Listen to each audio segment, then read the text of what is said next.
everybody. Welcome back to another episode of Coast to Coast on the Her Hoop Stats Podcast Network. I'm Crina Mustafa alongside Calvin Wetzel, and we are getting into it. We've got some breaking news for headline of the week, a lot of coaching hires around women's basketball, and I would say new hires in general as we kind of take a look at college, at the W, at Unrivaled, and then we're going to get into our performances of the week, just like we did last week. And of course, we will finish off with games to watch. I was going to say tap off. I don't know if that's like makes sense at all, but we're rolling. Cal, are you ready?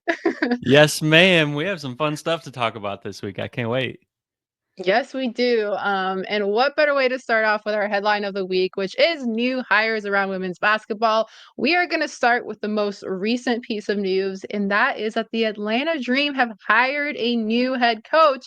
And not only have they hired a new head coach, they have hired a head coach from college. Karl Smesko is going to come in. He was the head coach at FGCU for 23 years. Y'all, that's older than me. I'm 22. He was a head coach with them for more than my lifetime. And now he is going to be the head coach of the Atlanta Dream. Cal, I think there's a lot to get into here. I know a lot of people's first reactions were, oh my God, they're going to take a lot of threes because, as we know, the school's offense runs on a lot of threes. But how will his kind of coaching philosophies help, Ryan, help Alicia Gray, and help just like unlock this Atlanta Dream team who's been in a little bit of a rut these last couple of years?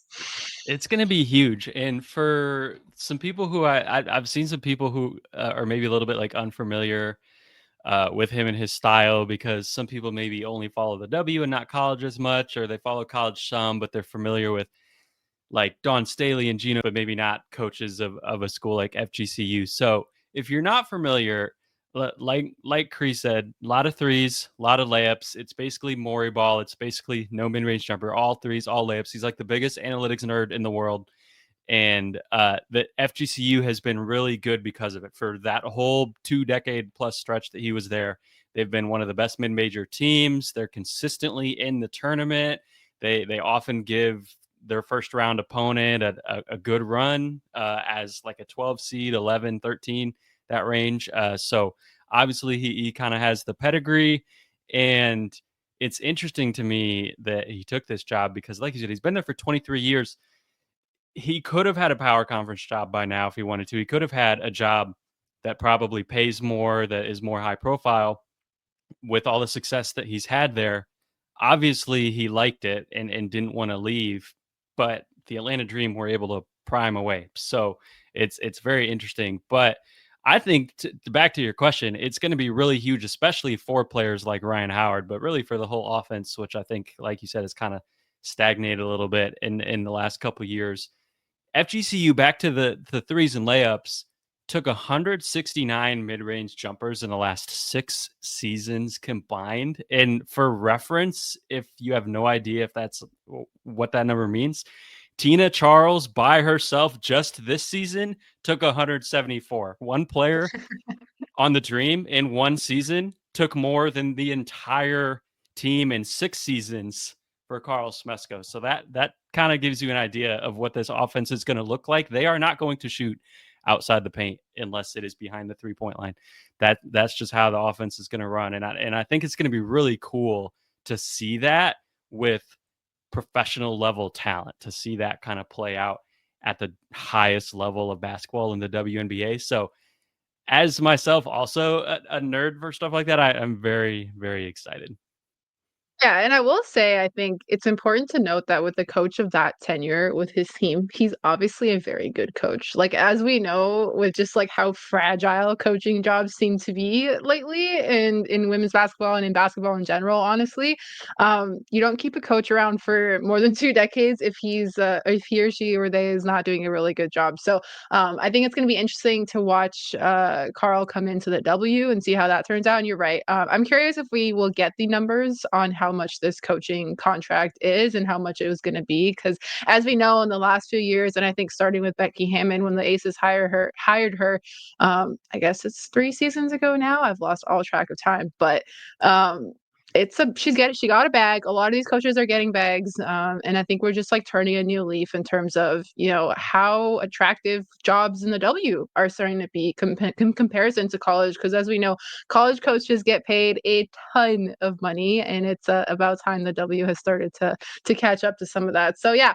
this will be an interesting fit. We've got about I think 5 more coaching openings left in the W. I think it's the Sun, the Wings, the Sparks, and the Mystics. I don't know if I'm forgetting somebody right now. Maybe it's 4 only, but we're starting to get some hires going. I mean, even I don't even think we talked about it fully, but just like Kurt Miller coming as the exec VP and GM of the Dallas Wings. Like things are starting to shake. Things are going to have to start to shake because the draft lottery is coming up very soon, and some of these teams need to start to figure out, okay, which direction are we going in, and what's actually our long-term plan for our teams. So yeah, there's the latest W coaching hiring news. Let's move on to some other hirings around women's basketball and kind of staying on the W a little. The Lynx lost both GM and a coach from the team. Clare Duwelius is the new executive vice president and general manager of Unrivaled, which is the new women's basketball league 3-on-3 on a full court, it seems, that was founded by Stewie and Fee. And then Katie Smith is now an assistant coach at Ohio State after serving as the Lynx's associate head coach for the last several seasons. This was funny to me. And Cal, I noticed in the show notes, you noticed exactly what I noticed, and that is that Miss Nafisa Collier is just poaching all the Lynx people to come over to Unrivaled. So I'm curious to get your thoughts on those two first before we kind of dive into more of these hirings.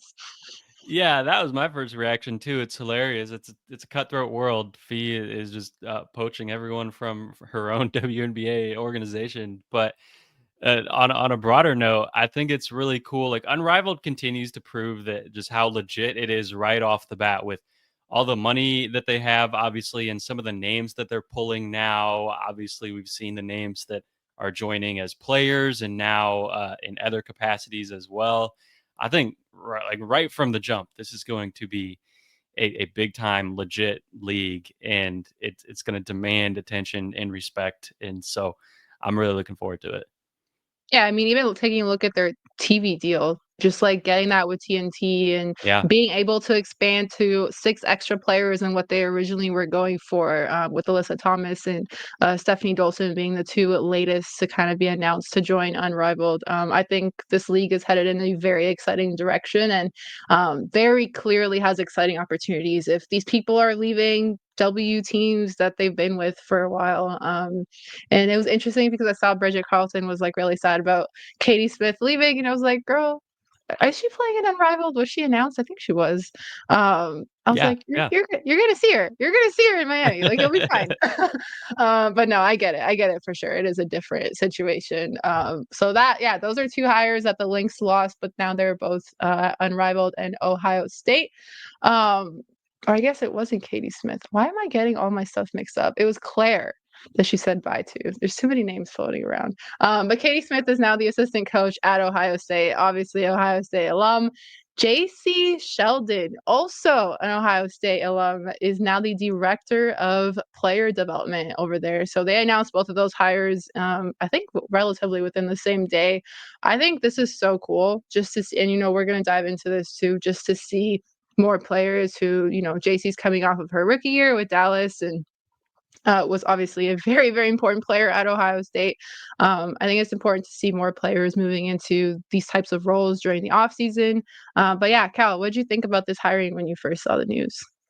Exactly the same as what you just said. I think it's really cool when you see current W players or former recent W players get jobs on the college level over the offseason. And on this pod, we talked about Natalie Achanwa, a little bit recently, and people like Natisha Heidemann, Ryan Howard, a lot of different players are starting to go this route. And like Unrivaled, I think it's just another way for players to get paid and stay involved in the game and not have to go play overseas over the WNBA offseason, which I think is really big for so many of them. Plus, they kind of get that coaching experience. Some players, maybe if they want to eventually become a full-time head coach at some point after their playing career is over, they kind of get the ball rolling on the experience in that regard while they're still playing, and they're starting to build up the reps and the resume and things like that. So I think I love to see these opportunities, and I think it's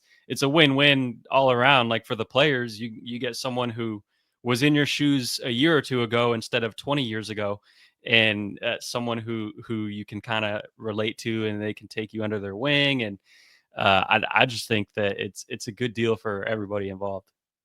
Yeah, and having WNBA players be in these like college coaching positions is something that I think is so valuable. Like you said, for the players, it's something that when I was at Michigan Media Day a few weeks ago now, their head coach was saying how that's kind of what the focus was when she was looking to fill the position that Natalie Achonwa currently is in.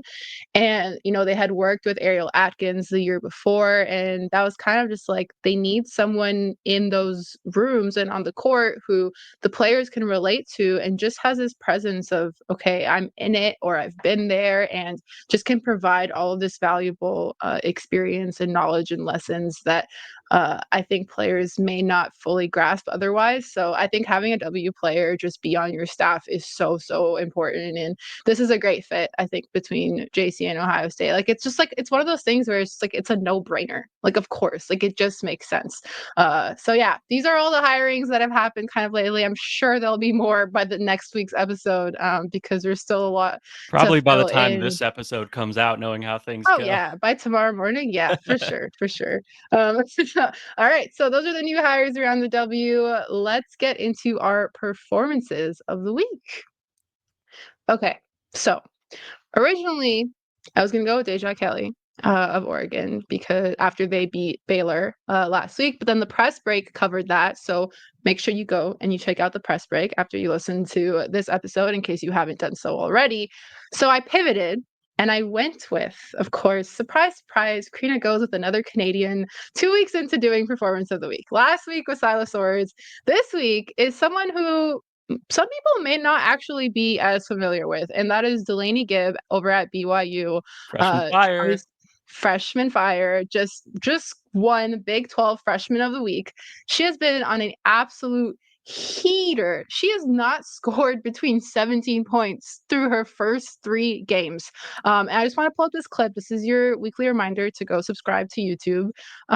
And I made sure to outline her with my mouse here, but she does everything. She's good on defense. She's good on offense. She's a 3-level scorer. She does all the little things to make sure that her teammates are getting the ball, to make sure that they're just locked in and zoned in on every single possession. You can see here she nails down this really deep three.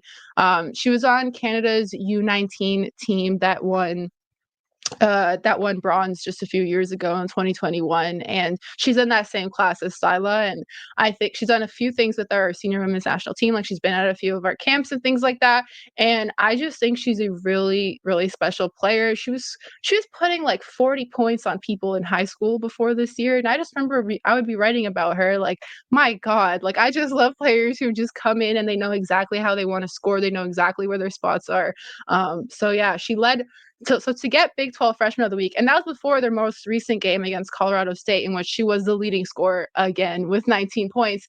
She led all conference freshmen in scoring, assists, 3-point field goals, and blocks during the season's opening week. Like that to me just shows just how versatile she is. And so when I was talking about she can do everything, she can literally do anything. And I'm so glad that she is in this position at BYU where she can be that leader and she can be that explosive player that she's just really comfortable being. So yeah, I don't know. If you can't tell, I really like her a lot. And I think that she should be on your radar. And she's my performance of the week because it was just too much to ignore, just like she had 17, I think, in her debut. Then she dropped 22 in her second game, and now she had 19 against Colorado State. And I just think that's been an incredible, impressive first 3 games from her. Well, I love your note here that she led in all these categories, and especially assists and blocks. Because how many people ever lead anything in both of those categories? There's very few, and that kind of transitions me to my player that I want to talk about this week, because I love people who can block shots and pass. It's such a rare combination of skills, and so we got to talk about Lauren Betts from UCLA. Cree's rolling the film here if you're on YouTube. She got 31 on Colgate on 15 of 18 shooting, 17, 12, and 4 on 7 of 9 in only 22 minutes in the next game against Pepperdine. Shooting 80% this year, averaging over 20 points and 11 rebounds and 3 blocks. But to me, the biggest thing, going back to those shot blockers who can pass, is her 4 assists a game so far this year. The first 2 seasons of her college career, she didn't average more than 1 assist a game. When you're 6'7" and you can score in the post, you're going to see doubles, triples, quadruples. You're going to see the whole deal of everything thrown at you on defense. You have to be able to see over those doubles and find people when you're 6'7". And that is an area that so far we have seen her expand her game to this year through 3 games. Over half of her assists are from the post out of double teams so far this year. And I just thinking about like the last 4 number 1 recruits that are in college right now, like obviously AZ's been hurt, but we've seen what she can do. The other 2 are the 2 national player of the year frontrunners, Paige Beckers and Juju Watkins. And then Lauren Betts, who obviously started her career at Stanford and then transferred and came on strong last year. And this year has taken another step for UCLA and is performing at that level, especially while they wait for Kiki Rice and Charlize Ledger Walker to get healthy again. And they're a little bit shorthanded. She has been absolutely huge for them through their first 3 games. And I'm really excited to see what she can do the rest of the season. Right, because she's one of those players that attracts 2 or 3 players on her like flies to flying towards honey. And that's actually so important in a player's development. Just like, and that kind of even like, it's funny that we have Delaney and Lauren together in the same week because there's kind of similarities there in the sense that obviously Delaney is not 6'7". I don't think a lot of players are 6'7", but in the sense of like, okay, yes, you can score and you're a good scorer, but what are the other things you can do that is going to contribute meaningful buckets to the rest of your team? Who can you spot? How can you get the ball there? And I think that was an interesting stat, just like a lot of her passes and assists coming out of that post spot. It's just so interesting. And I think it's like really cool to see players taking, that next level step in terms of their development in college and then eventually to the pros. But yeah, those are our performances of the week. Delaney Gibb from BYU, Lauren Betts of UCLA. Really excited to see UCLA continue to play, especially as they start to get into a little bit more of a tougher matchups in their schedule. And it's also so funny whenever I watch Colgate play because I always think about toothpaste. This is so random. You're not I the had only to one. bring up a random tangent, but I just think like I know like it's just odd. Anyway, let's move on. Okay, let's move on to our games to watch for this week. Unfortunately, I don't have graphics for you guys. I'm just gonna surprise you with them maybe every other week or something. But I've got a few here. Cal's got a little bit of sass in his games to watch again. What a surprise. But let's get to my team first. We've got Dayton versus Duke on Thursday, November 14th. So when this episode is out, and hopefully you are listening at 7 p.m. Eastern on ACC Extra. Surprise, surprise. The reason why I chose this matchup again is because there will be Canadian on Canadian crime, whatever you want to call it. I will say, I will note, so Dayton has Olivia Lung, who hasn't played yet to start the season. I'm not really sure if there's an injury there or if she just hasn't been able to get playing time yet. So we'll see if she'll even play in this game. But obviously, Duke has Toby Fournier and Emma Cable. And really, Toby's got a really good start to the season as well for Duke in her freshman year. There's so many good Canadian freshmen this year in the NCAA, which I just think is really, really exciting for the future of Canadian women's basketball. But yeah, if Liv does play, that'll be a Canadian matchup to watch. Liv did, for extra context, she played on our age group teams this summer for Team Canada, and she's pretty good. She's a hooper, and she can score, and she can do a lot of really fun things. So we're still waiting to watch her debut, but I did choose that one as a game to watch. Then I chose a ranked matchup because that's what I do. UConn versus North Carolina, Friday, November 15 at 6 p.m. Eastern on ESPN2. This is, for both of them, it's their first test of the regular season. They're both undefeated to start. And I think for both sides, to start with UConn, I've just loved watching their trio of Paige Becker, Sarah Strong, and Ashlyn Shade play. I think they've all been really, really fun to start. The questions that I have is how their new acquisition, Caitlin Chen, continues to kind of get acclimated and more comfortable. She's leading the team in assists right now. And for those who didn't get a chance to watch her play with Princeton last year, I think she is what I like to use to define her is like she's a real hooper. Like she will get the ball in the bucket however she can. And obviously hasn't been leading in points or anything like that, especially, you're on a team with Paige, but she's going to get there, and I'm really excited to watch her continue to fit. I think the fact that she's leading in assists is huge because we talked about, that seems to be a common theme for this episode today, just like finding ways to contribute and be meaningful and help your teammates get buckets. And so really interested to see that continue to happen. And then North Carolina, Lexi Donarski, Alyssa Usby, both having really good seasons to start. Like I said, this will also be their first test of the season. And after these two play, both of their schedules get a little bit more difficult. Like they have some really good matchups as we head into the end of the month and then going into December. So I think this is their first real test, and I'll be interested in that. So UConn versus North Carolina will be Friday, November 15th, 6 p.m. Eastern on ESPN2. Then my last game to watch before we go to Cal's is Stanford versus Indiana on Sunday, November 17th at 2 p.m. Eastern on FS1. The reason I circled this one is because Stanford has had a strong start to the season. Emphasis on strong, despite all the changes that have happened within their program.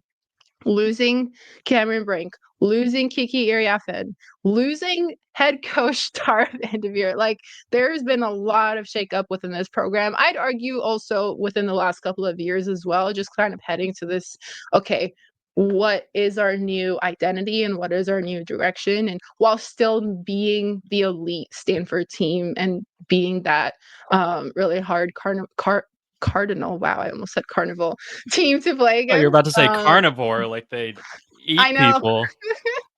Can you imagine, like, anyway, no, we're not going down that road. But I did I did circle it because I think Stanford is outperforming expectations to start the season, and I think that that's going to be a good matchup against Indiana. So that's on Sunday, November 17 at 2 p.m. Eastern on FS1. Cal, anything you want to say about those three games before we move on to yours?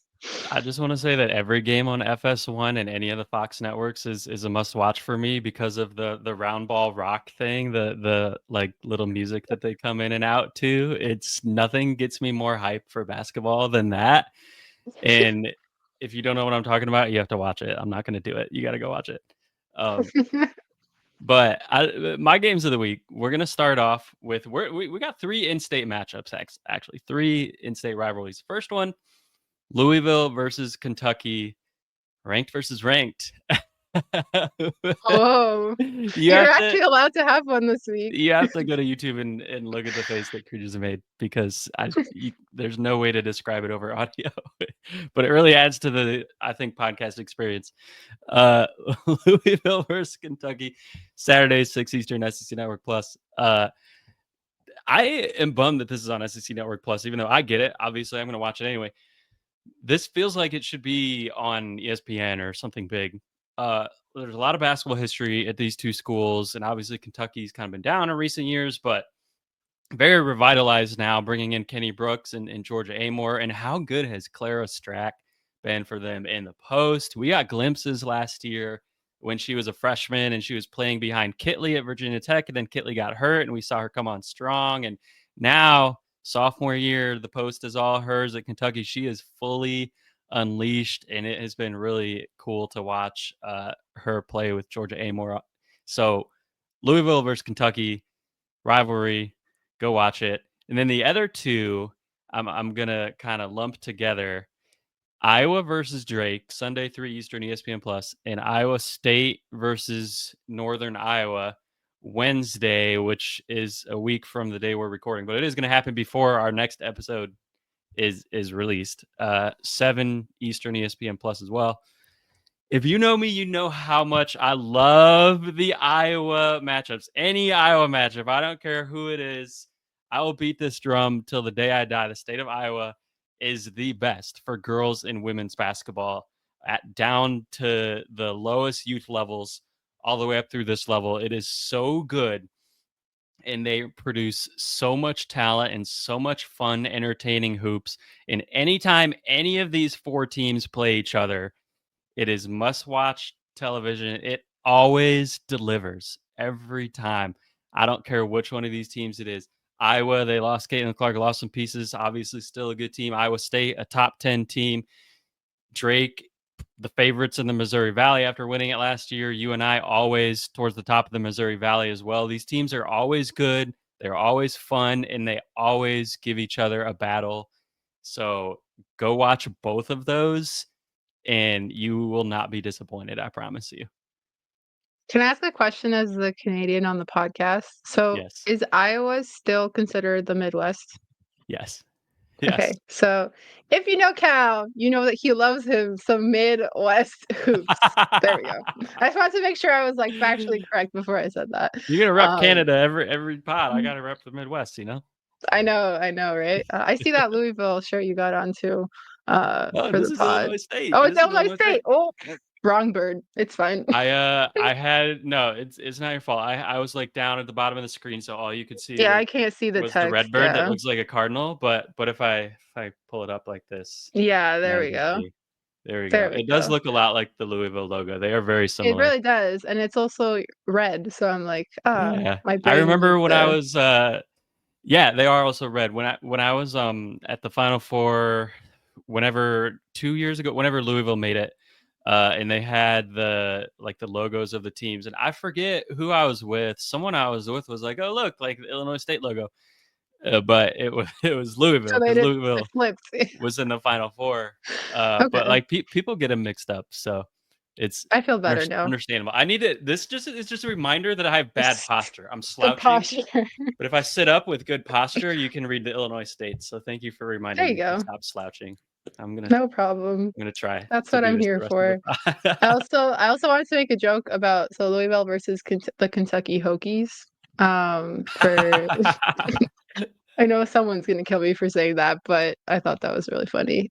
Just with the flock that came over from Virginia Tech over to Kentucky. But yeah, I think does it for today's episode. Today was a mix of everything. We had some really breaking news headlines. We had some really bad jokes. We had some tangents. We had good analysis, I would like to say. But make sure you're following us on socials at Her Hoop Stats, as well as subscribe to wherever you get your podcasts. And make sure you're, of course, sub to the Her Hoop Stats YouTube page to catch Coast to Coast every single week. You can follow myself at Crina MM. You can follow Cal at Wetzel 31. And we will see you next week.